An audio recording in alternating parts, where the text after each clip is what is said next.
बेटी के তাহলে পিছুয়াড়ে মে তো দোল নিকট যাগো। আমার শুয়া দেখে হিংসা হচ্ছে? আরে আমার একটা পা নাই, ওটাতে দেখো এখানে চাকরি পাইছি, চাকরি।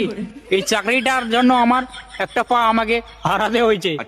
এই ঘটনাটা কি হয়েছে তোমাদেরকে শোনাই। আমি রাস্তা পার হচ্ছিলাম, রাস্তা পার হতে হতে একটা পুলিশের গাড়ি আমার উপরে চড়াই দিছিল। তো ওই জন্য আমার ঠ্যাং একটা নষ্ট হয়ে গেছে। তো পুলিশগুলো হসপিটালে আমাকে নিয়ে গেছিল, তাও আমার ঠ্যাংটা ঠিক হয়নি। দেখতে পাচ্ছ তোমরা, ওটাকে কাটে ফেলে দেওয়া হয়েছে। তারপর থেকে পুলিশগুলো আমাকে এই পেট্রোল পাম্পে চাকরি দিচ্ছে। বলছে ডগেশ ভাই, তোকে কিছু কাজ করতে হবে না, তুই শুধু পেট্রোল পাম্পে দিনে রাতে শুয়ে থাকবি, তোর খাওয়া দাওয়ার দায়িত্ব আমাদের।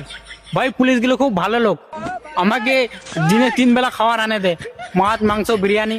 আমি শুধু উঠে খাইনি।